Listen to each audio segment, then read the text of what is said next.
nu hi gang ai the ai le in ma ko pi ula chun ki pam min te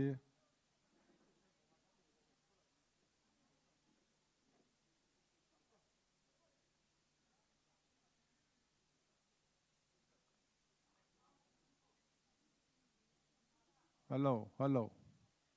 hello hello hello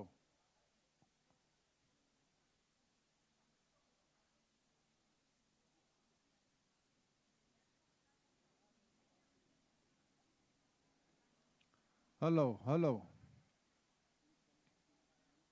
nu ning nei chong sing sun ki pat na taw na mong ding ai le tu chan ge ya hi nu ning nei chong sing sun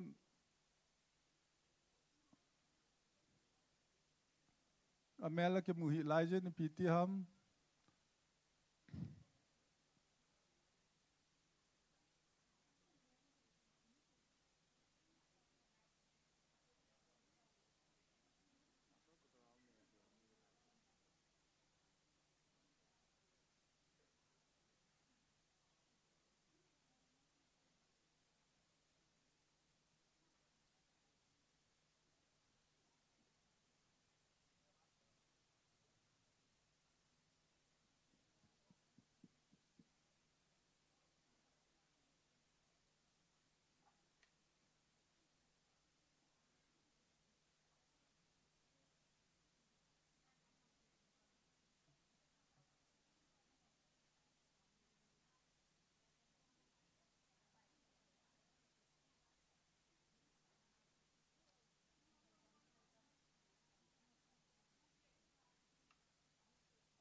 hoi cha ha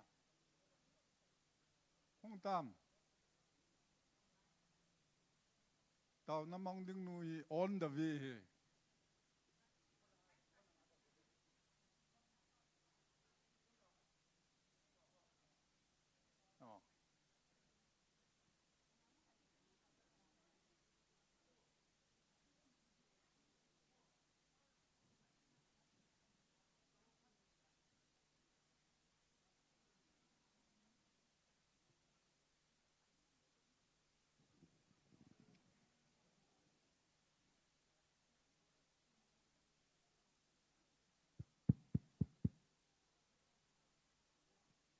tu Nilhah hi punga ma khaya chu punga ma khai ting le bel ging ding hi in hi chi ma sanga hi program ho zo si hum ki pat na thei diu le kwer ho in la in lam kai na thei diu win ama sapenin ki pat na taw na mong ding in nu ning nei chong sing sun ama hi ku we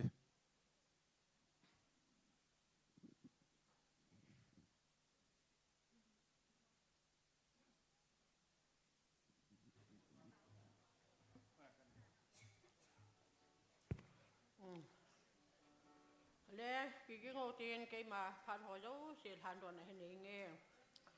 all of people hallelujah hallelujah cái phải bác cái này luôn sẽ này luôn để tiêu họ hiền mình mình có mà xây dựng hành lang hay là thoa dị thoa đi hiểu là cái dị dâu lô điều cái xây dâu lô năng man như cô phàn hồi này bị ra luôn à bác sẽ bên này là mình thì cái hình thằng vạn hiền tu ni khoa hiền vắt ta bằng cái liang thế hành lang cái việc nàyมีตำตาลผู้รู้นั้นคนบางอย่างจะเห็นหัวยันเทตาบางตำตาลจริงก็หัวยังกระเหเป็นเฮแต่จงเล่ปากกายนางมาในลงเสียได้ไงลูกเป็นก็หัวบุญมีเจ้คนทรงมีเจ้ทางทรงรู้นี่ข้าที่นาดายังโลบานั่งมาโกนโอดะกินไงอะดวนที่อากรมจารุนเมียนเพียงกระทังวันเฮปากกายยังการกระทุ่มกระตาวจะหัวในชันปีวินตุนหาพาดังอาเวลาที่ตะบังพัดที่หัวกมูเทกิจารุนเมียนเพียงกระทังวันกินเฮนังมาก็เห็นหัวคมเรากับพาดหัวก็คิดปัดหัวเหตุการณ์ก็เกิดปัสสาวะปะไก่และลำไก่ในหัวเฮมอยู่เกี่ยวกับไม้หัวมาปังเดียงเฮอยู่เกี่ยวกับใบเบอร์ซิมดิ้งและบาเซลาสดิ้งอันนั้นทั่วหัวซิมดิ้งและฮัสฟูเฮนว่าเจ้กินกวนสงามอาชีพดาภาษากิจใจสัญญาเก็บมังสริหัวเจ้าเสียนังมาถ้าเขาเชียงเงินนมปียนปันปียแต่ที่ก็ไก่ทอมสงวาฮีบ่อยในมาตาพูดเรื่องอาโกนะหันหลังสงนางอาโกนังแหละไม่นำมาตามเอาเวลาก็ไก่ขบกิปราภาษากันหาตัวสนิยว่านังมาในหาความปีวินในมาปุยวินอากิบอลกิตหัวเจ้าเสียนังมา Đâu biết là khi đi nghe thằng vợ của mình sang dấu sẽ đến hồ hiền phụ gì số mình cũng không ta về.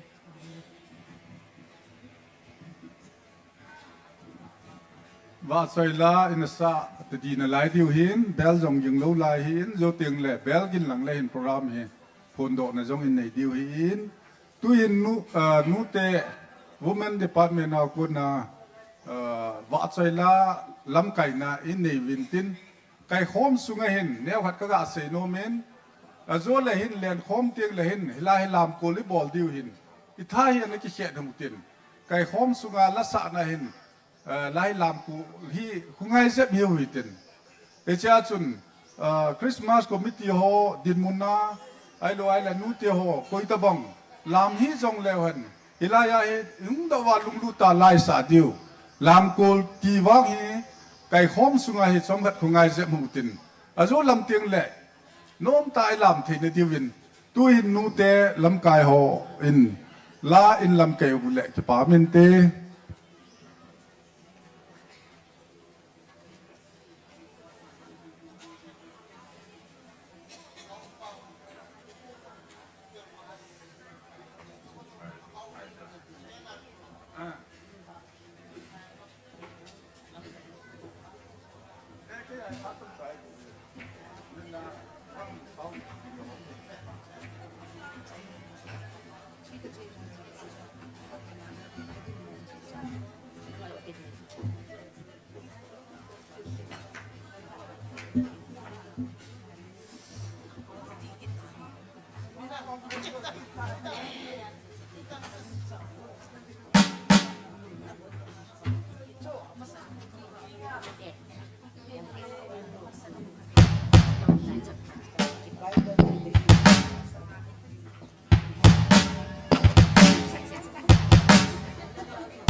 Bible to the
Kana Haji Tini Nake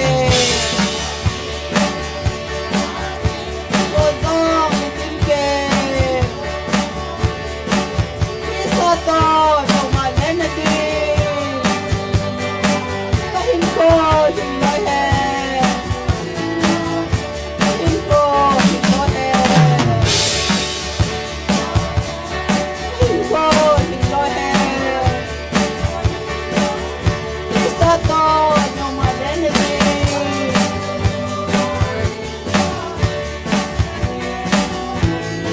Dan Supreme Yisugampa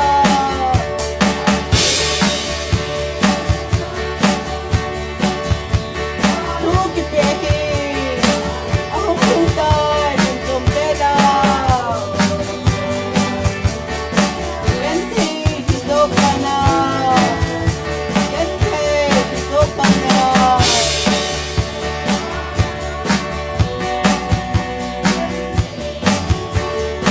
Ahumpuntan Yung Tela Kente Hidokana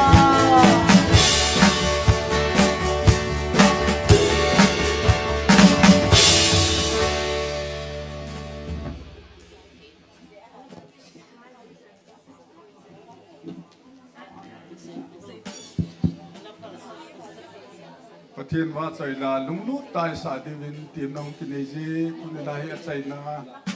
Christmas New Year Kaikhom ACHAINA ita si ei ma hin ke ya lunglu ta wa chaila sa divin ki tim we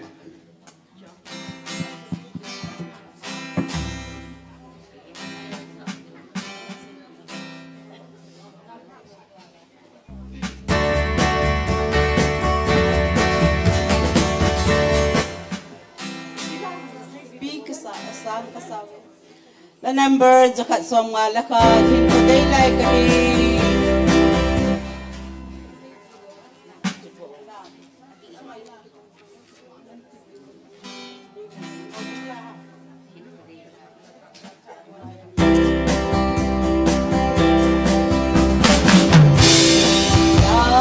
kami inaw na patwe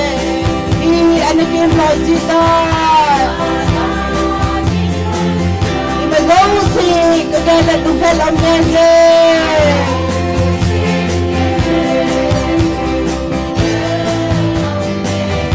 Nampaman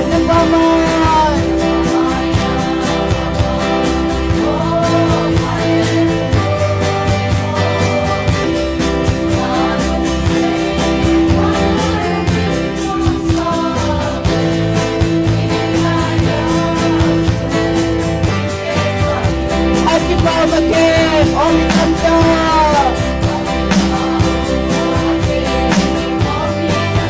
In Pala Junta. Anko, Akin Sige. Nilhah, Aungese.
Hey, the countries of June.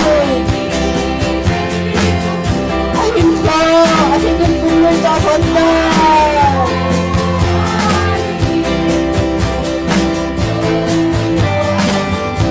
Come on.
closing, coming out in the lane.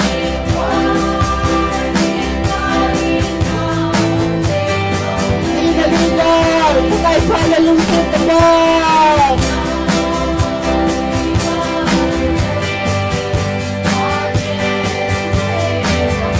Oh, England Dundee.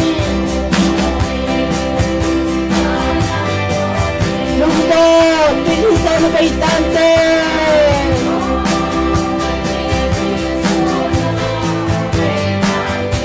Agaw pinsa tuhi.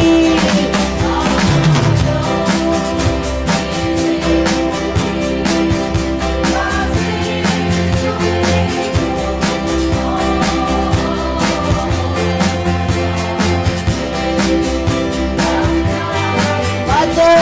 nataging Yesu.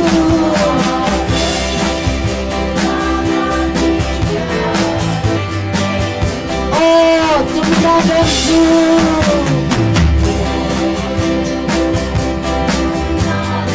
Kena, tuhin na sa ipole.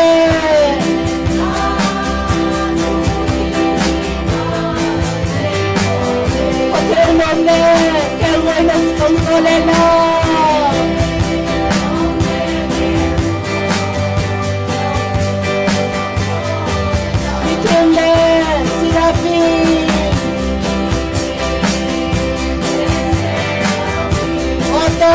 Pasay na cinta daw din.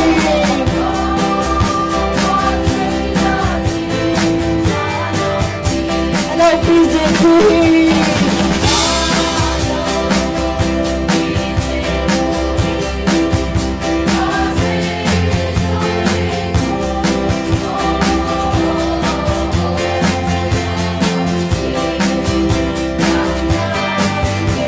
Mother, tagak kayo na din Yesu.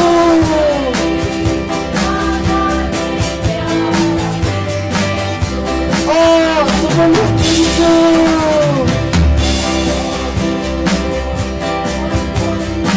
Naigan kayo mahin, naitan sita.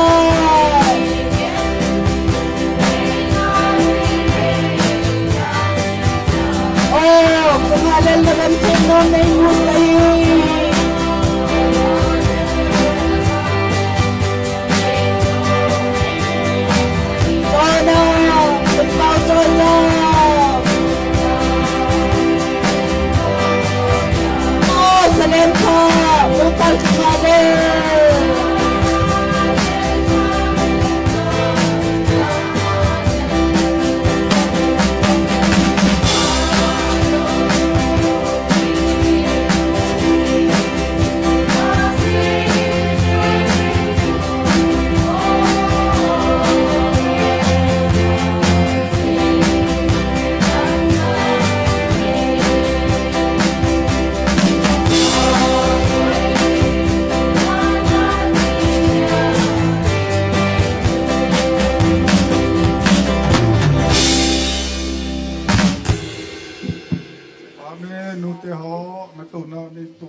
Nilhah Kaikhom pat som chai ke lam kai na diwa lam kai hon an gun tup sa program ho chu khatwe hin sim lang te wai hom ding chu pu kamboy to kana ki khel tu honin tu Nilhah ke ka pongin teng le ki pat na taw na chu inu nu niang nei chongin inaman pi tawin he toa hi va choi la sa hi nu hat nei nem hlovum hung hi ding hin aban teng le bible sim hi nunga ling ichim sanga hi va choi la sa hi nu hat nei nem in va choi la sa chai chai le hin programa amasan toa ke habbe pate ho 24 Nilhah pate ho labung chu hichai hu amo in an sa divin lam kai hon in het sa dung ju ya kan phun do he amo hong ki chai chai tiang le bible sim nunga ling cham kim Sunday school teacher amo kuna bible sim na hu min tin tiang le labung choir tiếng lệ thu pi hung chen tin và chơi la sa pa lamin sang hậu kịp chu an sung mi te a ko na het sa dung ju ya amo in sung mi nan wa chơi la an sa de hi in sung mi mina tiếng lệ report pu an Henry hậu kịp aban tiếng lệ ki pa tu sei na Pune College chairman ama chen ge chu tun la gon to sa program chu hin tin tu hin wa chơi la sa nu hat nei nem lovum le pa te ho wa chơi la sai hung ki zom ding a hin ama sain nu hat nei nem lovum ko ma sa ne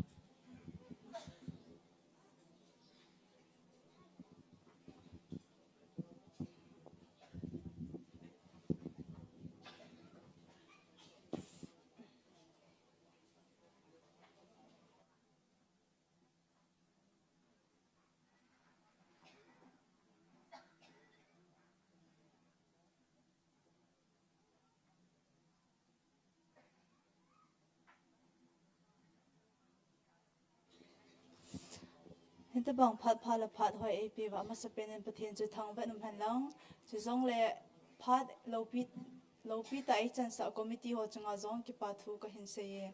tu nên là cái mal cái hình sa đó đinh chú hi lệ pakai nei pui dan a lâu pi te kan sa de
si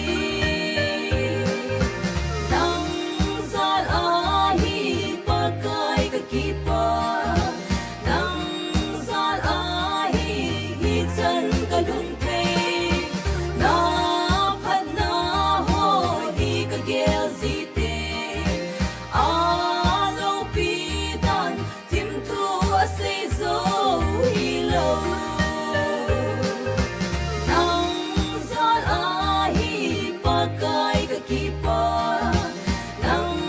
zal ahi hi chan kalun thei na phat na ho hi ka gel zite a lo pi dan tim thu a sei zo hi lo sa do now thì lo pi na chang ta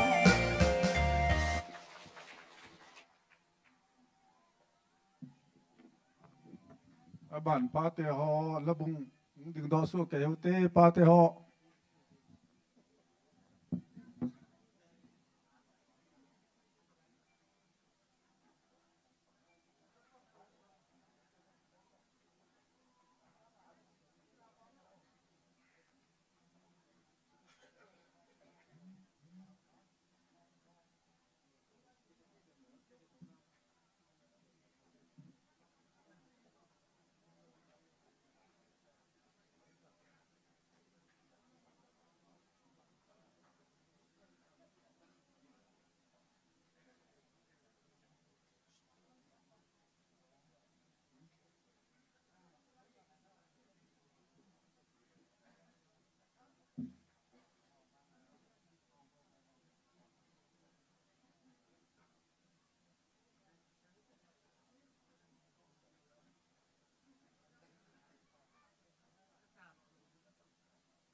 có thể lâu pin trong ta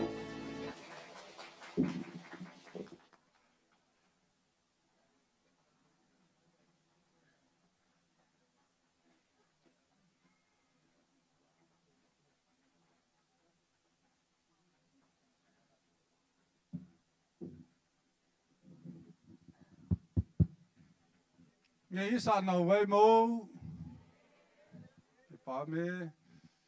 hichila hin sim hi pa go khulin khong sai hi in ki pam ta khat chu men chairman pule amani hin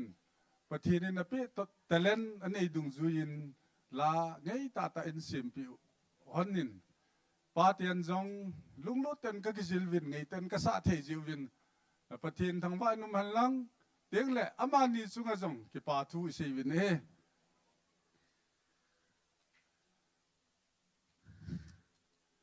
to hi aban program hi hung chen tin bible sim hi nunga hingcham kim Sunday school teacher aman bible hin simin tin ama ki chai chai ting le tunila alabung kweron in sa pi divin pakai minin tim na kan ne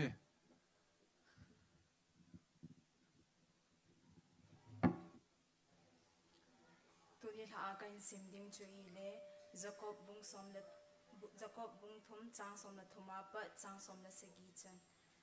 athupi chunga kon chi na chang som la thum nala uwa mi ching le lung thim them koi ham ama chun chon di in chule lung thim them le nun ne min ana to ve sa hen chang som la li ahin la na lung sumuwa ki thang si hat le ki lung do na nei wang le thuta chu do na in ki thang at lo zenun thu zo zong se hi helun chang som la nga chu ta bang chi na lung thim them chu chunga ko na hung kum tha a hi poi le si le ta sa a chu le diabala hi bo ve chang som la gu ki thang si le ki lung do na a chu ki na na le khan gi lo na te a hi chang som la se ki chunga ko na hung kum tha a chi na lung thim thim wang chu ama sa pen chu a thing a hi chule abana ki chamdil ki to dela umnum nun nem holung dambe mi happy na le thilpha bol dim set lang nei na be hil le phathlem na lo hil a hi pathina thu pathei bo bi ta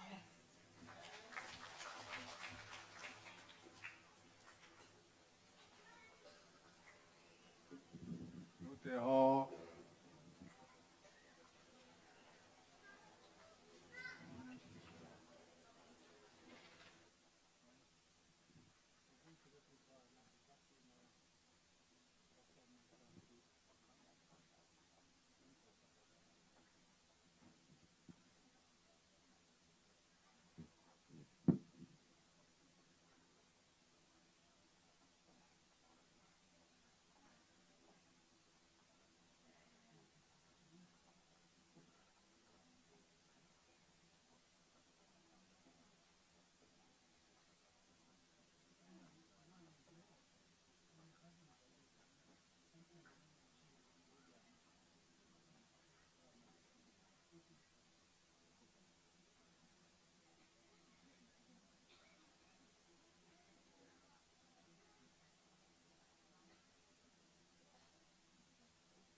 bèo cho cái tụ hi khát bị hạ bèng bèng hụt tê anh ấy vào lên cái pa mẹ nu tê vợ chơi là cái tay sa piu vin pa tê họ dùng cái team kit vin tuyên cả rút họ là sao dùng cái team kit này lệ và thiên lung xuyên nên vợ chơi là họ anh ấy thì lệ riêng in COVID 2027 date tu Nilhah lệ pastor pa en koi team pen am ti apun do ngai je tu kuma vợ chơi là sử dụng gì cái pam lệ riêng in nu tê họ tuin aban program ni ana chiu tin to hi speaker pa pahat hung di hin pastor pa hin aphat mun an kilo ding hin ichima sangchun ibon chan ding hu hitin pastor pa in to tau te an ti ai le i to diu to hi vina te ali idin dit jing diu hi pastor pa phat pi ve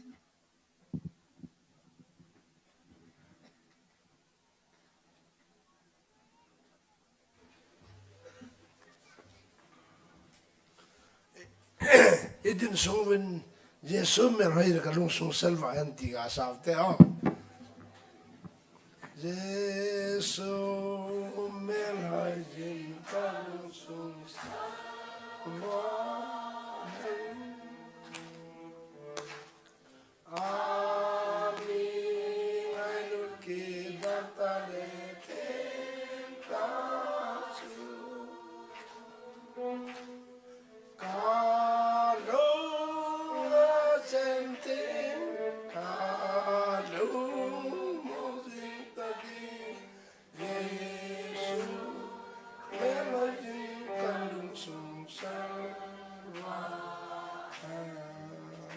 Again, Tamanamento Tapte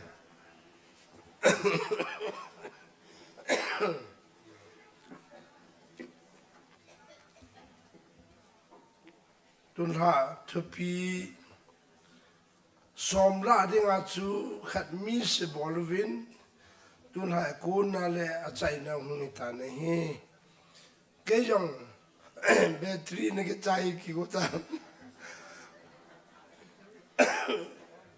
Dun Julang to say bedid Betty Nam Talo did an hin. Hamatun Hakiman Sadi Tante Kipamin Christmas New Year man hi kumdang sanga ano metios en khotung tim te Kipame beten tangwan patien patebo now kume iman na lava kenjong ji tu kum hi lamdang chuma kagel rakat hin kei chela atu se kapan khang wang phagi sain koi pongdeng jole mi pi thanum na paim na wale tu se ho hin patrum leong sikene yolo de hin HOUBUNG MITE hitapanga thanum ta panlava e program khat stol hung the hi ki paum ta hi patien thaman man chale it's a Christmas New Year to say nothing assembly in pass adung ju yalam kayong KILHON na chun yung kakatsu hoin songa election involvement ale langa hunto ho chang khu so pite ho so pineler so pi Henry so pi sesem ama hi patien person han ron win ama yo pan PONTHO he jeng win lungel thu ta ta ni na won podo win so le di kan bot jong ama to ama nung thum nain ki Pangkhom min tu in prom hi rolling tan salate tabin patien dalin tu dan hin ke pa thu sei saw jong de amo thum khat vi hung ning do han dang atum ben mi pin pi te pen wa de ni gel vai mo ko be pi ni na ala nga ve be ha ba bang te jin beng te le o ke pa pi nan patien thawan man te ta le ke pa min anung thomo de kan ho jong PONTHO win idi chun ke pa na ni de mo ve la nga committee holang se nga ko na hi se ding ka bet jing chu pem de le la sa ho Bible sim ho cho le mi pi a chom saum do vào to vào len khom na thanom ta ponga lam phul ki bona a vel jong le thanom tang lam ho ju si hi prom lord hin ne sun committee ho ju sin ka ki pawe ti he san nan ho ga tung te mi pi zonga ki pa na wen vel sa min ole skele ma gona ki pa tu do la gan se inte a jolam le word of thanks to a saying rolling on tampin sen ante tun rahin Bible chang ko Jacob le khabwa konan simron banu bachun Isaiah bunga chang som le thum yong hi sim do divin kan di je Isaiah bunga chang som le thum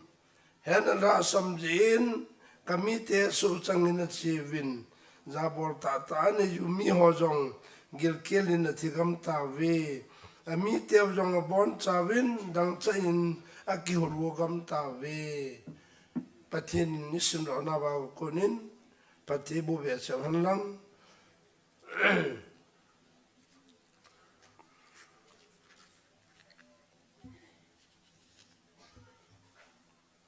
mai cham til to hi lama sekatipun an pinahin duyanin hopsom mi tum pin mai cham mi soma kun kimun Christmas New Year program damsela chai thia yum jewa ke pa mai cham milin an simin chule Sunday school other class a pilhing langa ojapu kamin thangin mai chamin simin obum miting te henga tauna ngai chan bakai cha pu de obum mite kangai lunau kumtha se bai kan borwe bathin phai sa pi jeun 2026 pat sirap film vision ministry in Bordo te de an ki tup jing ho ra anoja kain talang chang hi ji ti chaljang wang khomuna pat ding ka ti he tai Christ Center Residential Institute Complete Educational Institute khanna in anina jun Hope Children Home autumn jun Hope Sports Academy patiena kona rodhinna kanei te juwa adanga machal na dingle alung raina I bordo sa te na divin obum mitente in tauna in nen ki thu pi vintin pakai minin gong tawe mai cham zakhanan pe patien bu ramhan adanga mana to kompiu kema kamin thang dongal che mai chami tamna nin han pi bin ti hin tu hin e bon chan lung thim gom khom tin ke mano gin tawn han mong ka te lung set them ka tawn naw sang jing jing pakai pathin Christmas New Year kalim now pano sunga damo visit le hasan kan tena tina da ginna mnovin kabon chavin ki patan thanum tain pankala khomun tunha chen chan ge nangin nalungsen na ni puithova labor pan nalungsen na thalim noya wanmi chan ka thoi ti hi obumi te kilung to ta kilung khat ta tanga pankan la the na ho nang malo pina ka phuno the na chu anamin ka thangwan hi phalin khong chalin tu ni chanin noi de dam jal noi dam na ka changwin tu jana phano khum kha thi dinga ni ko jalu namin ka thangwa we tu jan hin nang ma ko khom phar so ba sopi mi thumakun soma khatule mi soma kun in my cham nang thinga thuninam thin lajin min ka thangwan hi ama ho JOUSE nangin akipanaw su chamkim pin adia Christmas New Year damta ka chainaw chunga zona mai cham an sinnaw nangin narung hainan imnam ti tabang san pin lang tabanga chu eje ka program ho ka gonum te ho hi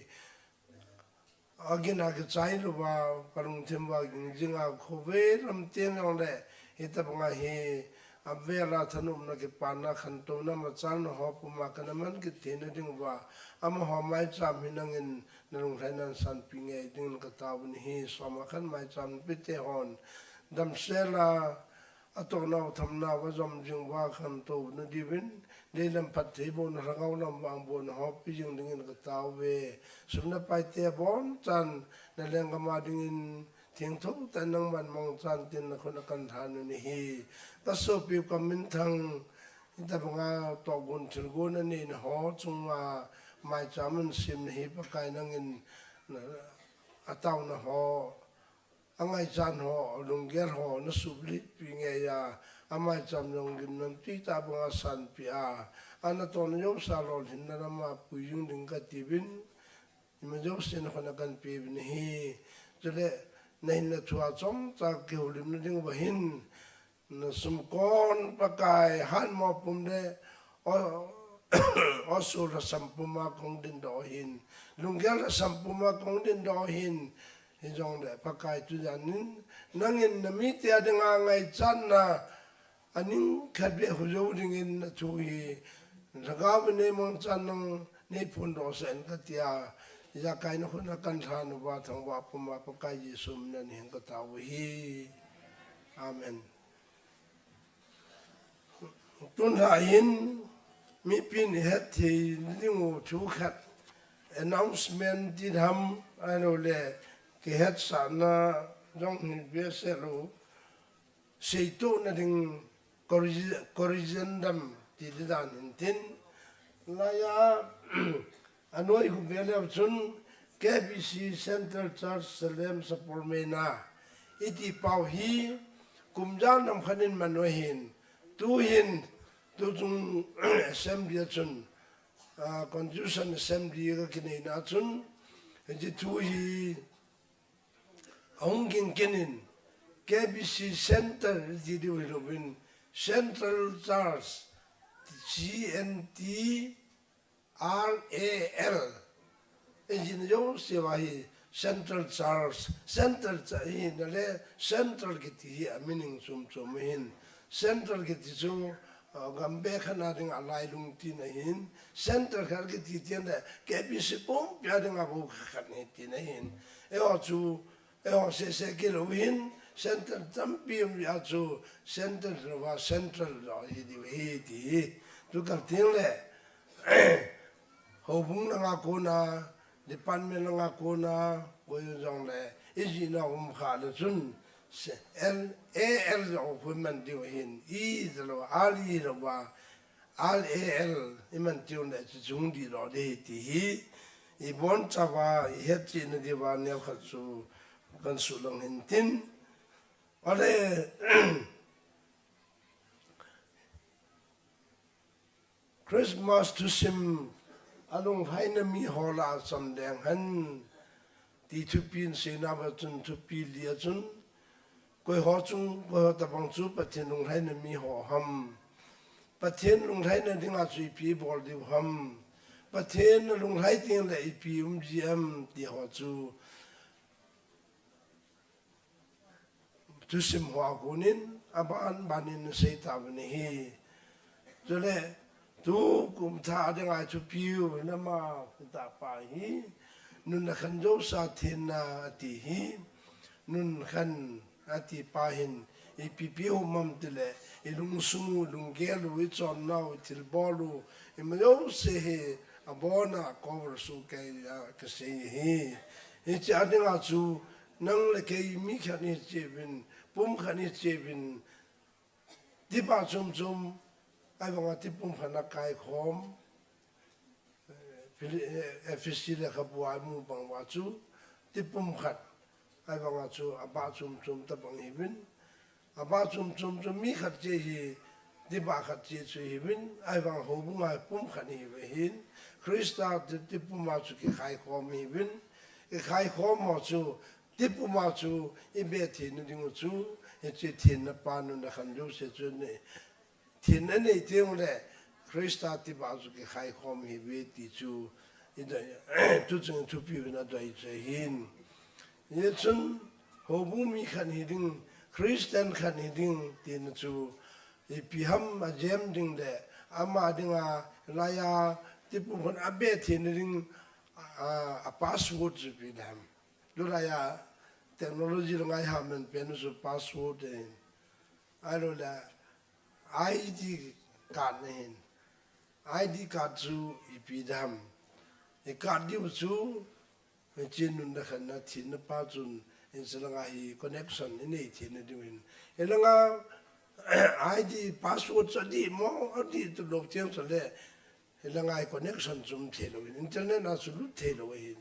e pam ka chi ko lo thelo hi banga chu elanga ai mo ho hin ai di thelo le patien to ke ma ho bumi ka hi ti jong le han e connection in ei lo na pa chu i chon na su ke long de hin i long gel tu se da na ke long jing de hi e chu min e he ni on de e man ke he na ding chu pat pa na pathin e ko na wa chu mi an ya chu thien na ding a ko na hin a sang pe na pathin e ko chu thiengun ti hin nun na khani ma yo sa thien ding ti hi e bible win a sei zo le ho zo e tu chu ai tu pi win a doi pian cho hi ti chu tu bla ka se yan nang Dun lahin Jacob le khabwa in simdo na bjun meeting lung tim thi mo chu koi ho ham mi ta bang ho yam atia le ama chun atien ko adon bonna athu do chu ko ham meeting lung tim chu ko ham ti thu do yin a jahe an shel cha ban na pi payin zon in zo le lung tim le nun nemin na to ver sa hen ama chu aver sa the ya le ama chu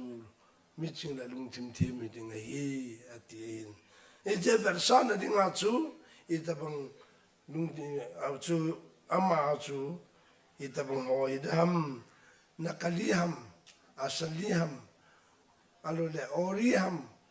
duplicanham in a pachu a character pachu a chon na rundan pachu nakali hi khale e chulung chim them pachu ki sim thelu de hi amawan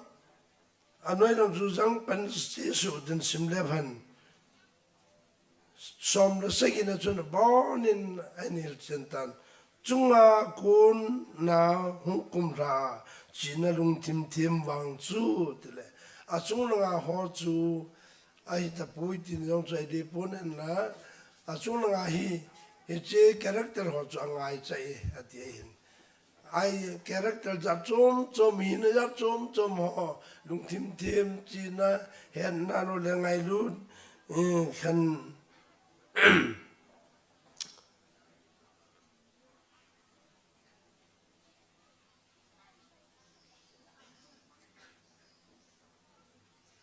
na lung sung wa ke thang se le ke lung do na ne yu wang le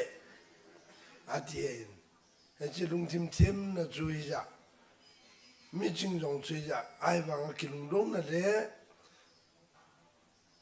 ke thang an na ai lo le JOUSE na hita bang china lung tim mo wang chu chunga ko ne poi ta salama nang ma han ne yu diabola ko na kilam do satana ko ne bu be ati hin cha ACHAINA chun chunga ko na kum la china lung tim wang chu ama sapian chu a thiang hi khanna patena mel chiutin chunga kona che kum tha pa chu khanna cho thiang hi ani na chu ki chamdel hi ki tu de la nom nun nem ho lung dam bai mi pi thil pa bol dim set lang nei na le behel phal them nam lo hi chang ho chu aga ngi de e so lim pa chu ani ting de ama identity chu proof meeting ama password pa chu correction ani the ding e chu Krista ti ba ina pau tu tipum to ki kol ma the na e ho chu lung thima puvin ne yuvin e chu mi yo se su kain ti ya dai cha hi ye chun nun la khan do sa thiên na ding pa hi tu na hi e ho bung sung va e Christian en ho va ne tin en ho a e lo thiên na ding pe no chu e chi hi ti chu tu bul khana e ga se da wen tin cho le lúc bung ni chẳng som ngal se giram chi simale e som ngal ni achun Yesu chu ata sa le alung thim khang to vin pathin le mi him sanam tai atin pathin le mi him sanam thei tai a khang to vin ati ni ja hi ta sa in nào yong hi khang thang je hin za pang ho khan manga hi e ho hi e ta sa ba mong khang to lo ding de chi na lung thim pa hi e khan jing na la dio sa ga wa khan no ke nga nam lo ding che hi a tam lo hi sa ga wa ke khan nga da ni no mo bin a chim do da ni no mo bin ho yong lu nom da lo thil pa bol na jong ho bung sunga na to na jong banda ta lo ki wa ya chim lo am na wala din gel ben hon din sa mai mo sob te ho adi dem a chim mai ta ve ki de di dem ka no po ji se sen ho dum te a chim mai pu ve di de quay bám cái đầu đó là cao và chim tị này rồi và khang chính dương thì ngay bắt thiên này có vậy chun bác cái số chú à khăn chú khăn nó chú trang som ngà lên nina chú vẫn ngà lên à lung tim à khang nghe chú intellectual growth intellectual growth là ACHAINA lung tim pa chu China eo in China lang pa ki khan pirwa kinana ding le boina ding ki ko to na ding kinil kal na ding ai lo ba pa hu ki se to na ding ai pa lo khat entitled ki bol jing is pa mo hi e ti ting le e chi pi chum ki lo chu wai che pa hu ti ale tu mình ấy năng mong thì khát chú ấy lấy proof kỳ bị gì ấy cái cổ tu nào tắm rồi ấy cái mò tu nó bao hi ấy bị lên lâu nào hi mình chỉ họ tu say na chân great people talk about plan and vision at this million đến họ chân to đinh mà cháu là đinh khẩn tu nhưng mà đừng ghé bên average people talk about events at this average people alung milung len TAHLE alung gel asamala ho chun til so thu ho hi asei nu nom jing di ve oi la chun til so ti ho hi anga na penum lo valung gel che ta ni hong lo avanga til so ho lim nom na chu ani no mo ve average people Anem nung pa below standard people talk about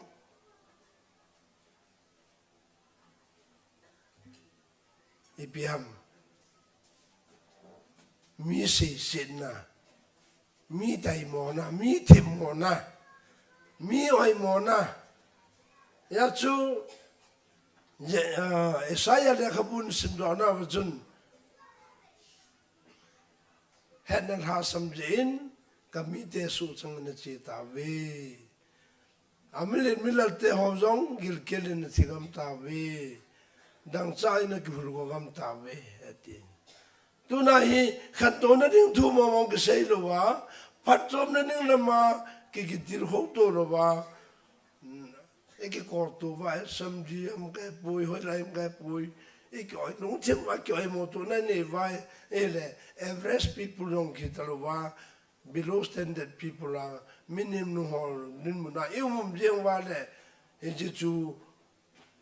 jin ra sam ja so chang ho zu yi kha du hi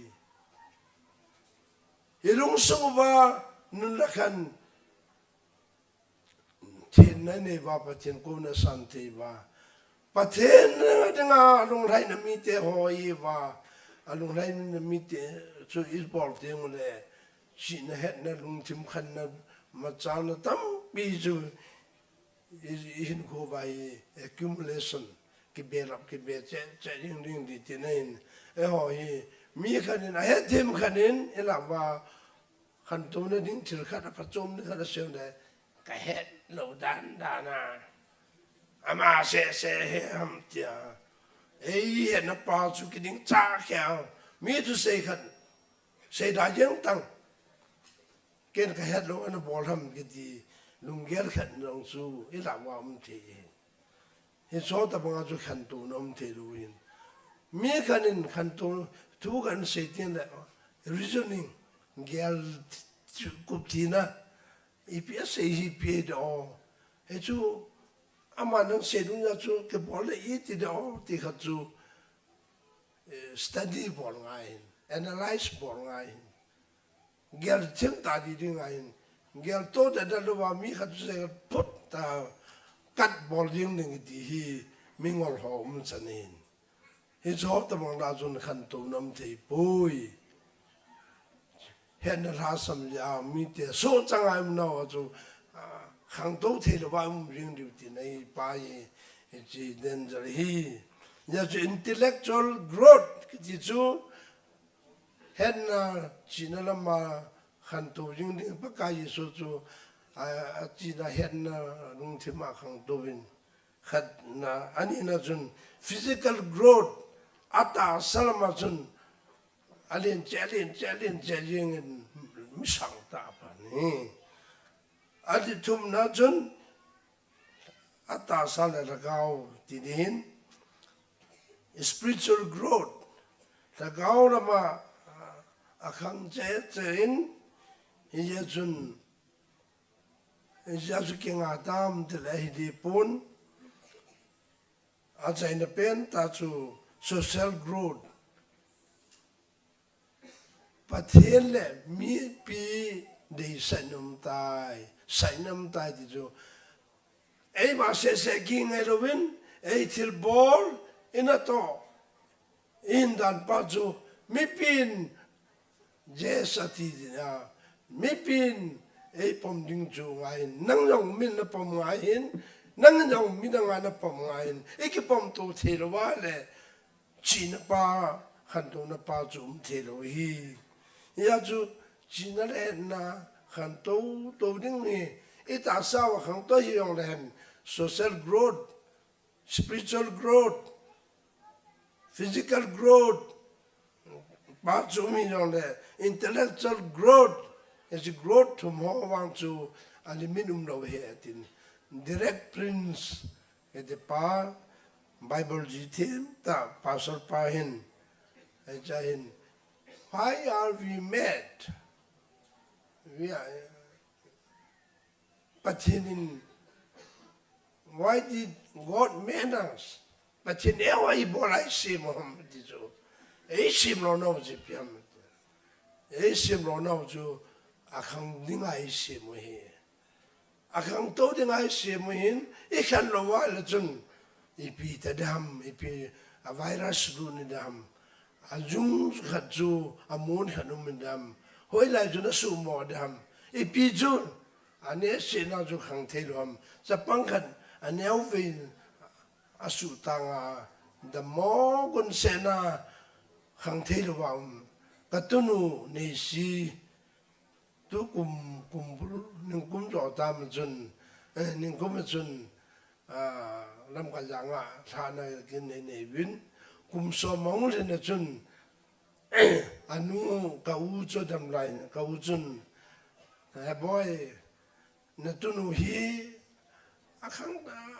a ven mo che te na mal kum som ta idan ham khat ve mun khat be ka pu yin tin khat ve chu doctor mo ko ma ka pu la ve de te le ke ji se gi thing jin do in a kum som ta ke ji se gi thing jin do so a jan dan dan so na in ta da dab la na thal ki do ma jang thal niam cha khan khang mo lo ta so ya chu doctor pa ko ma ki jan danam dan ho chu ka se ya pa ta ma case pa so ta ka se le lungil tana gelin za chun lowen pin kane saule o ma kin le ji nga chom pha jo ke ji ka tel som dang an pa ta jo a khan na ju na dam no le ji ngin adam ro pa na tu de khan ki ji ngin I khan the ro na I dam mo na ji hi e ho bung sung mo jong a khan the ro na hi I dam mo na he ti ai ge lewin ale ji dam mo na chu ko ya kun dem ipi dem ko chun su mo dem a jovin Jacob de khaban simna chun chi na lung thim pa chu ta sa chi na la vam pa chu pem kina ki do ni tip ke lung han kina I cho chai le chunga ko ne pu ti chu hello ha chunga ko ni lo na wa ko ni diabola ko ni diabola ko na chi nei nei pao hi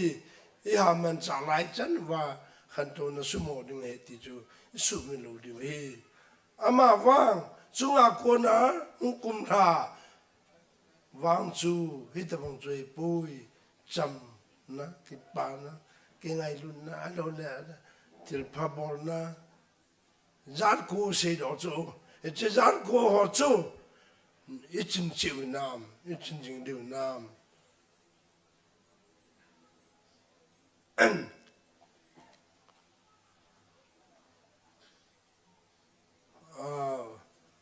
Rick Warren purpose different life ji pa hin ale khaji na chu ka vana ka le kalung chim ma ka men ta kan min mi achi na pa ke lo wa a jing ke sa wa hi atham ha pen he tin achi na chu di lo ke lo na achi nga ki ke lai sa chu we man ma sei te lo so ama wang ke hi ho ya kam ham krista ko na pin tha na ka ni mo nam ti e man ki het ma san nga hin krista pin tha na ke che ta ni ho chun e che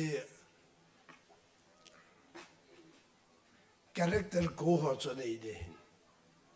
character ko ho chu pan sa te de hin ama wang krista pin tha na ni ro wa le I cho chu aman otherwise akale langa phalo langa an man ding in I chu satan man chang ni jo din ye chun e hobung sung hi focus bulletin tu janin so pte ho tu pi ya chai nang hi ta jin Christmas New Year sermon pun na ki no be se jin na ki phalamin tu na se chom be se tin ke la ka se sau ya ai mu lo yong ji ta kha tu zam do tham da ka ti je ji hin tu se ba na kha de po do yong hi tu se wa de nga hi thap na pa ta yi chu mi tu se ngai lo wa mun ma no ma wa lo de kha ke hu li ma hoi la ma bo num mi pa mobile tu a thama ji ko ma khat to ke u de mo hi thu ngai ro pa hu thu se ho in vat ting le o ka thu ngai num do yong mim na lai ho te de dung su ngai hi boi na nem khat zu te ji hin ya su mi yo sin thu ngai ya pa ta cha pa thiên thu ngai ja le chun thu ja wong ki pa te ting de khub su khung be ki tu ning wen a tam ra hi ke khom na ho ke ho na ho ai lo le ho un kai na ho ke mi ting dung ho til min ni ja se on de mobile tu a ve ho in tu se ji 50% yong an ra pa ji lo a het wang la khan wa chu amaron khana hi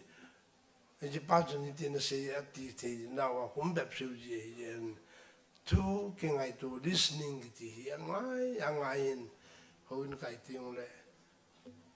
pa chin tu ngai ti le ko hi ta bang kha chu ve si na khan ni ya i mun su nom kha le bang chun thil chum hin tu ti lo ba na sa lo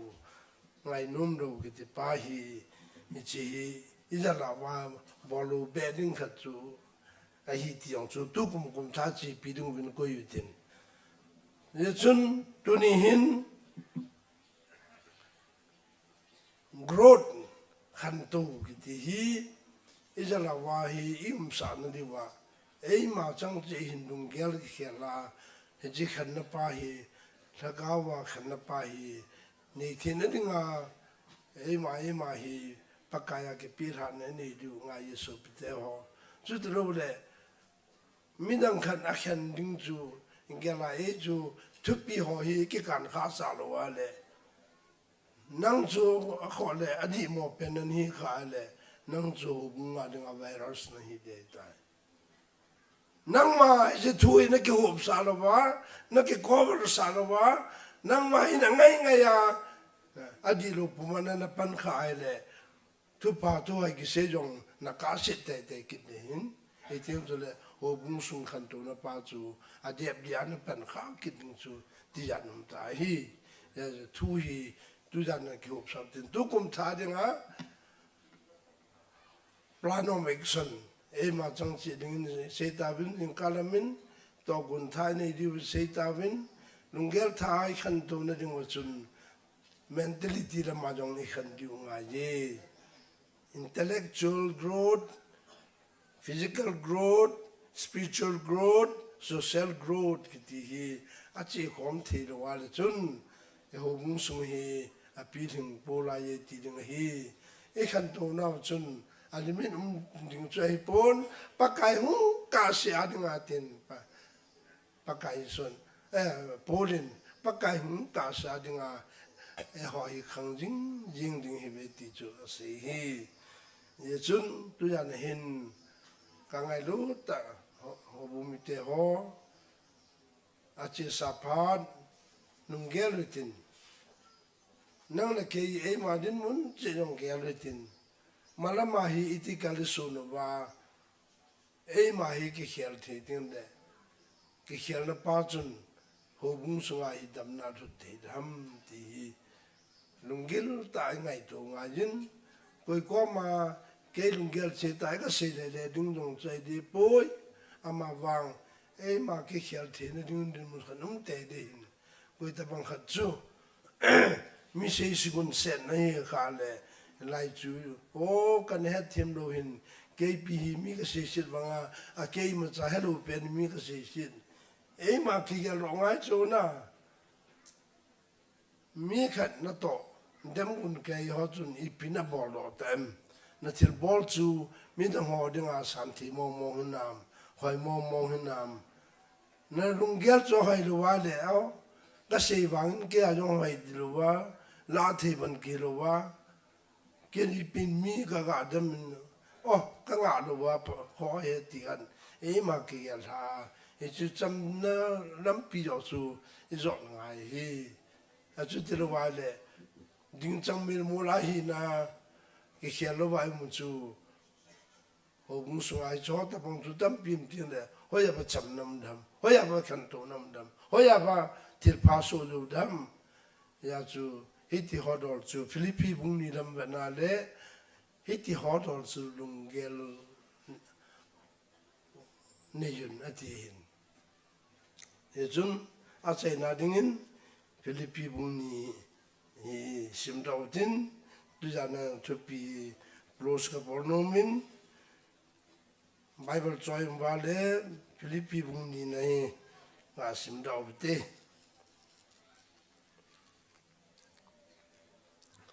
ye chun Krista gatil khona umma lumun sa thi ngai lun na umma thagau pan khom na umma pan khom pi na umma lungnem ma lungsen na le khutu la net pi na umma ile ka ki pa na hi su ki cham ki su bu ki mun chu ti chun lung thim ki ta khat ngai lut ki ta khat hi vin lang tu khat ki sa vin lung khat hi vin mo ham hoi thua ki lung do na ai ma cha bol lo vin lung nem heu chan khanin adang chu ma sanga pha zo agel chi hi vin nang ma che ding je nga thil ve lo vin adang ho ding jong ve vin Krista Yesu ma che lung put chu no ho sunga jong ni jun ama chu pathin di ma hin pathin to ki ko tana chu ki ko cha jing jeng lung ngai tu poi ai nama ke solran solimin omin mem bangin ke simtani hi chule alim so mer punum chan mehma bangin omin ama kineu sa jengin china ge jin thing pel china ge sanin thuna nungi ya chu vanale ya ino ya cheng JOUSE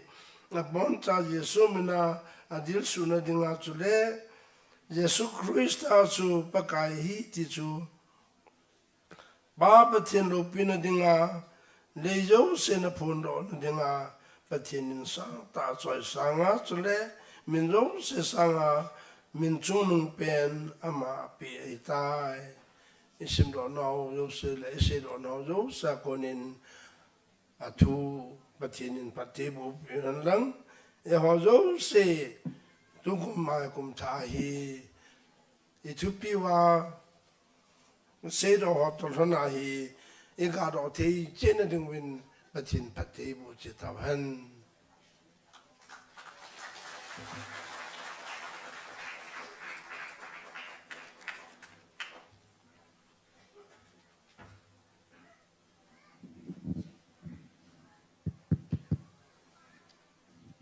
Yo Charles Pastor Pakuna pathin thua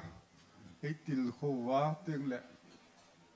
mi atom zo in phachum na in nei diu ka ta sanamen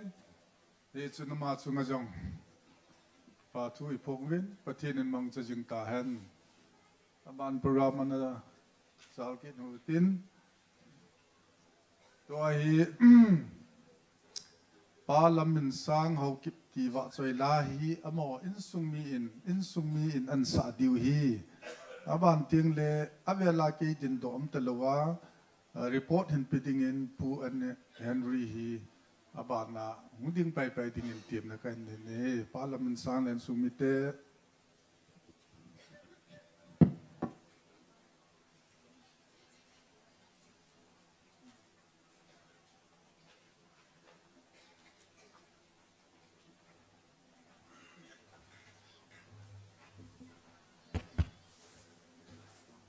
Kipamin ama sa pen committee ho amin chung zu lamin sangin kachanga kasa sangin khabi be yong la kumta hin insung ni ten pathin wa choi nan ga ding khom te ti ji wa chu kain sunga ki ho insung mi te si kong dim ni ji chun program ho aki gong banga achil ha lo jin ngai dam kain thumin pathin wa choi na ding ke le kain sung mi ten jong dong sum church square hona sa kum tha la chu hin sao nge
pakai pan naga sama saute lung sitten pakai pai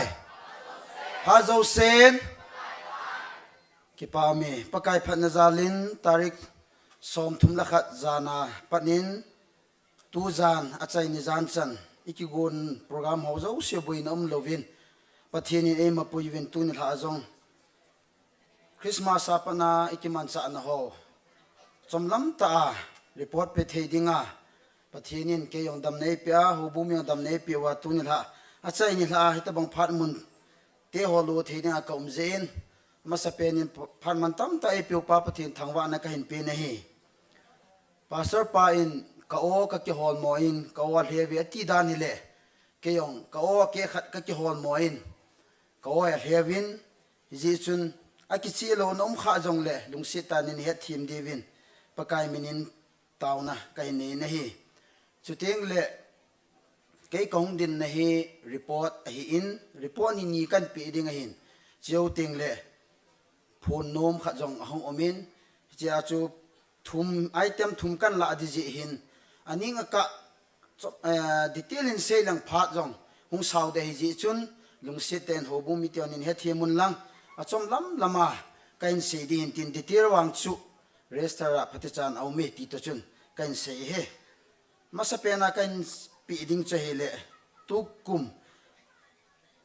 som ngala sigi channa Merry Christmas le Happy New Year iman now wa report chom lam in penge tukum Christmas a thupia iman chu alung hlai na mi hola cham leng han lukbung ni chang som le li bi chuting le kum tha thupia iman chu nun la khan zo sia thin na 1 Peter bung khat chang som langa chite ni cho hi in aban le tu chung Christmas le New Year a speaker ai pan pio zaum ta pu reverend on thang hau kip church pastor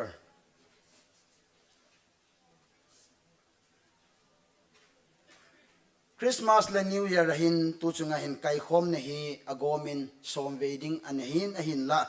wang si ji in Nilhah khat chu in of tawin agoma Kaikhom za ni kove an hi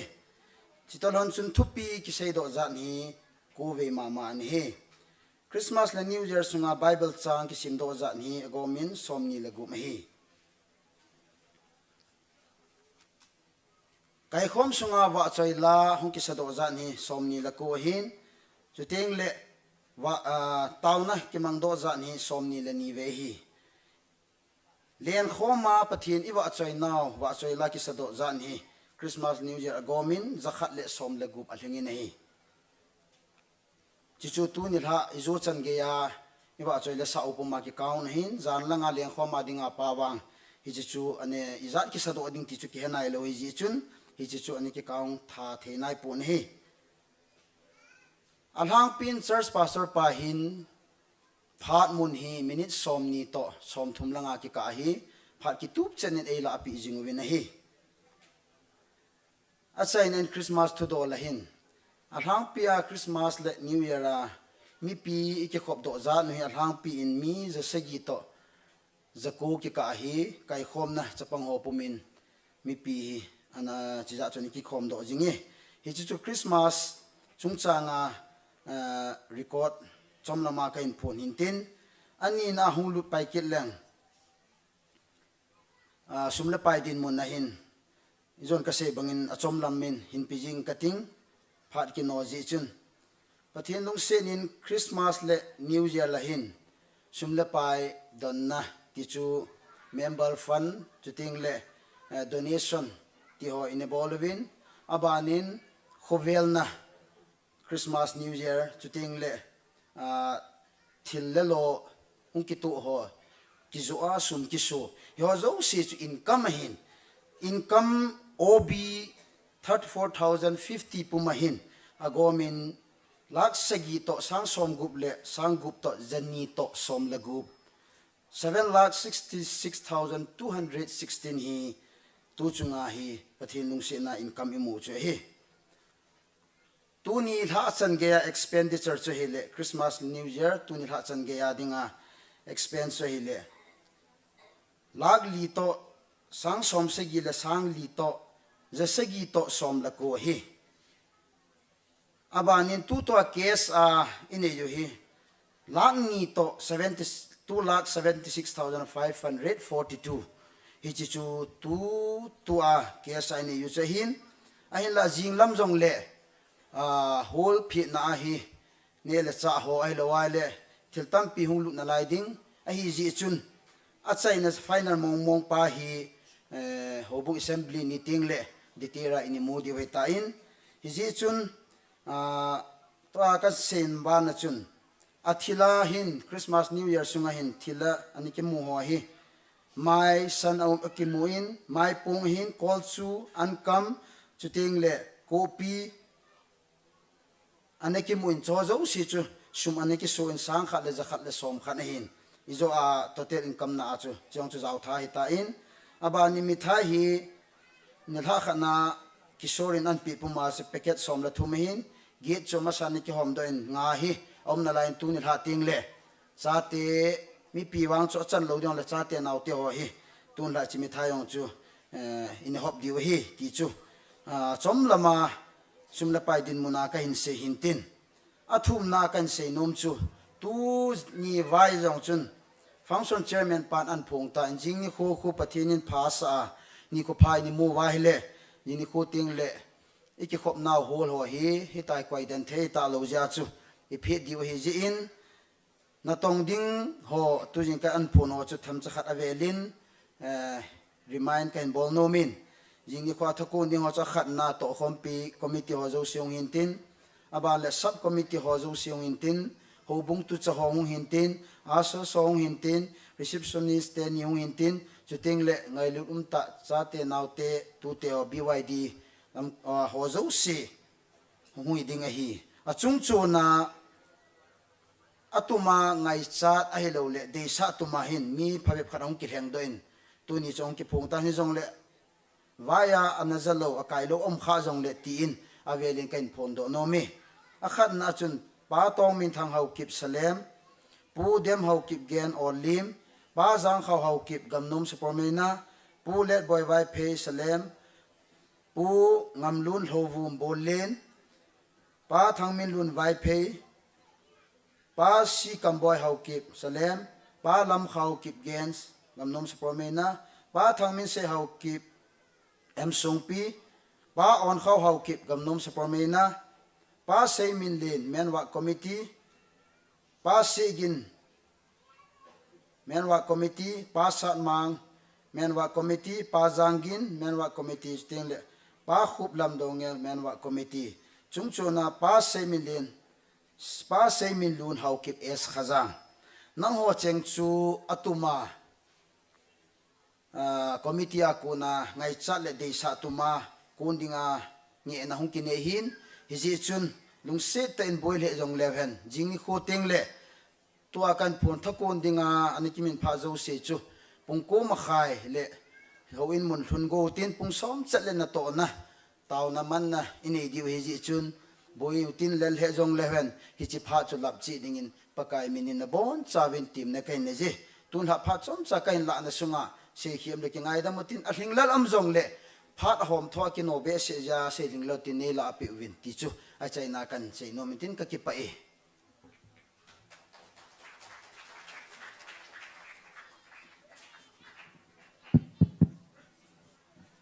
Pame phat ni tam ta me lo the thu lo de len khom hi jinglang gi ai bol the na lai he a chu nom ta ai se diu nom ta ai sa diu thanom ta ai lam su ke diu hi parliament sang len sumite wa chai lai sa pi jivin ki pa thu se nei nei vin ama hi azinu hi bola hung zau lo ho mi ti ai le ama hin to hi na to online na to hin ya chu hung zau zo lu hi ti chu ka ga he sa no min tiang le to hi ki pa thu se na he Christmas chairman secretary Christmas New Year chairman pa in pa thu se dan nei ding hin ama chairmanship hin noi za hi Christmas New Year nom ta ai manwa ne le cha tuita ai cha le ne thei tuita ai ne sa wa ai don sa wa ting le hol jong lum ta a ium sa je win ama hung din do sungin I khut ha beng in beng ru te na ma phat peu te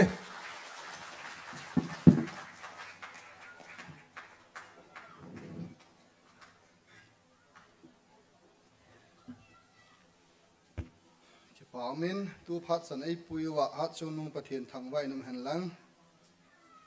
ke ni avel vela thu phum kong ki tha hon wang chun ka phung thing lal khe honin zinga na to khom na hi nu te wa committee ho hi abai sa kan ne gel han le ka phun na han la chun azaw hi nu te wa committee ho jong jing ting le na zaw te di wa pa kai mi na IKITEM mu hin ana gel khel po te headman lowin program ho ACHAINA lam I thung ta win secretary pa le pastor pan otheu ati hanin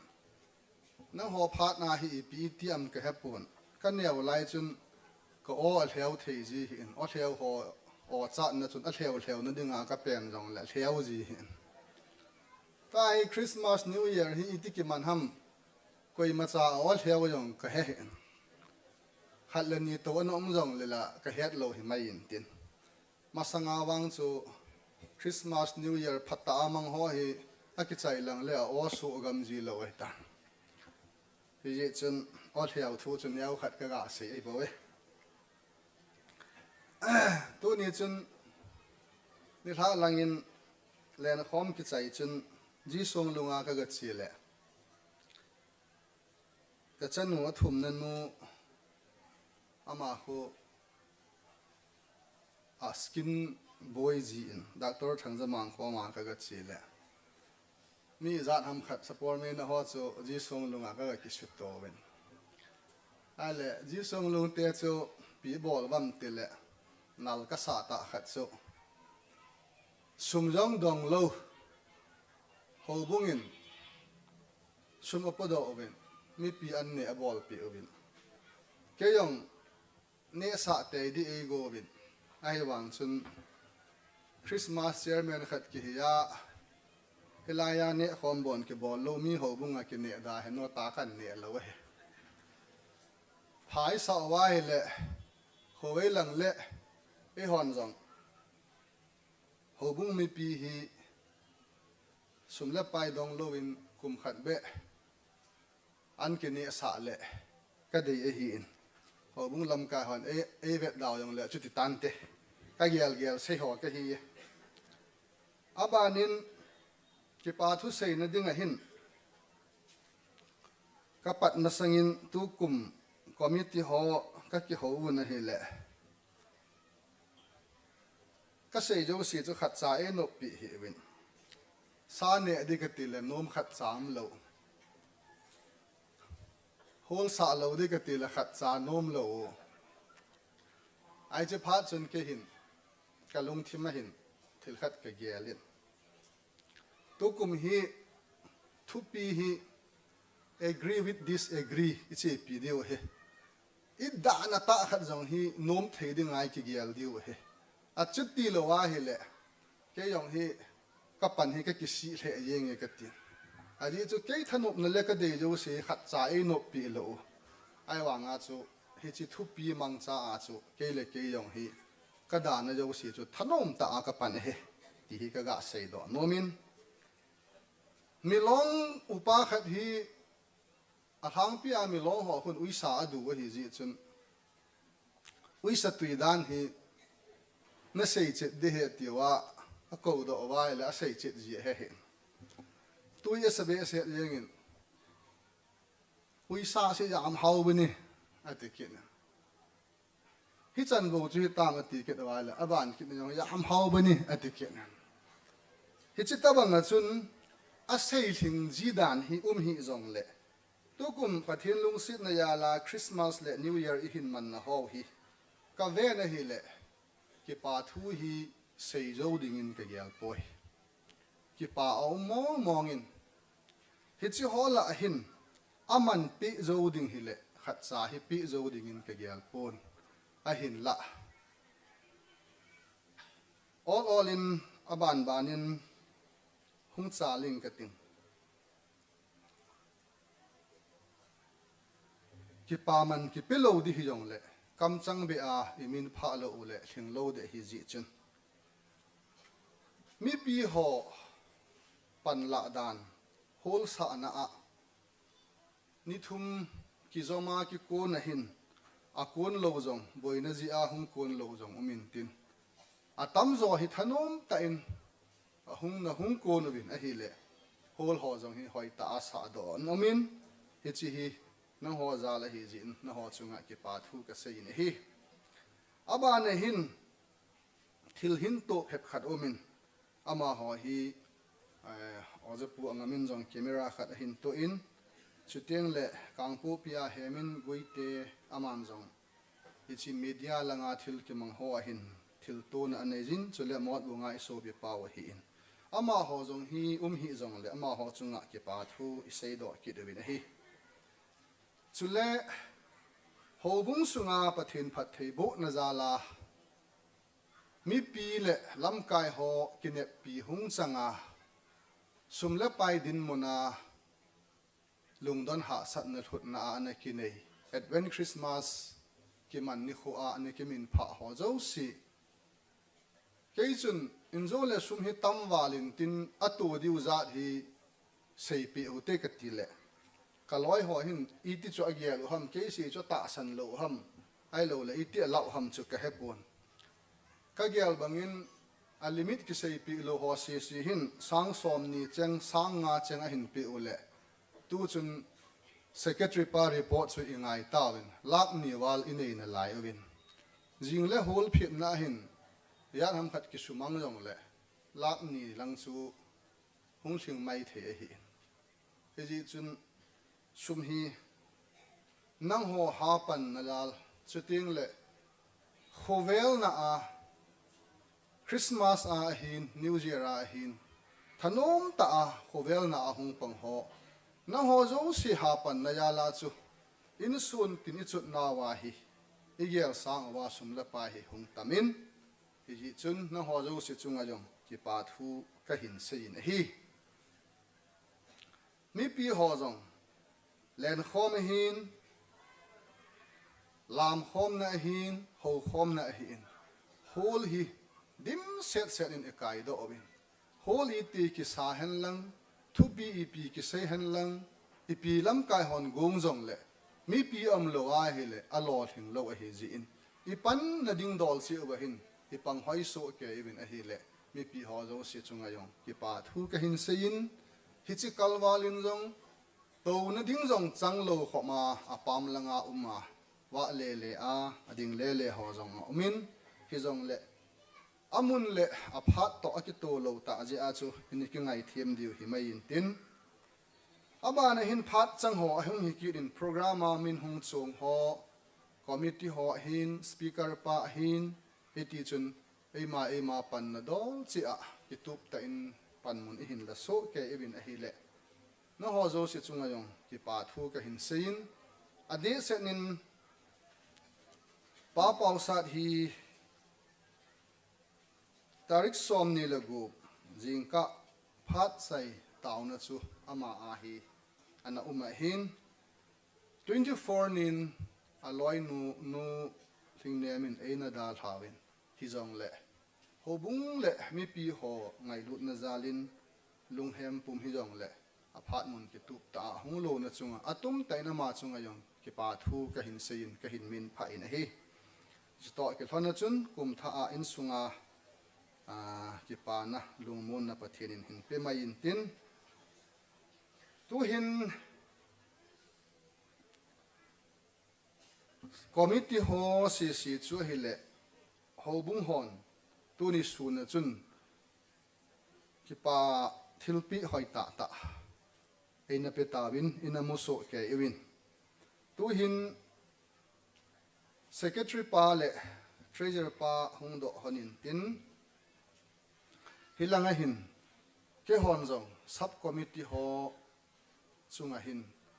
กำเจงเกี่ยวกับปาทูใส่สร้างจุนเวทสะดิ้งกับปาทิลปีเนียวหอก็หินปีดอกน้องอุบินฮิจินดิ้งหิน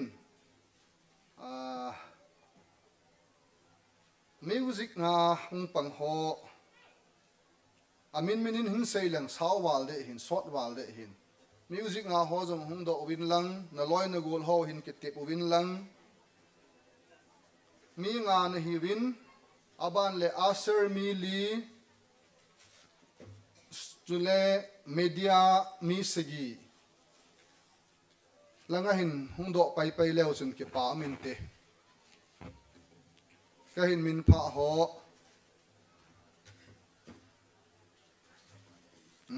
มาจะใส่หน้าเป็นนัดมีเดียหอหงโวอาเซอร์หอมิวสิกงารีเซพชันนิสจุเลอามินาคิเซย์ไทโล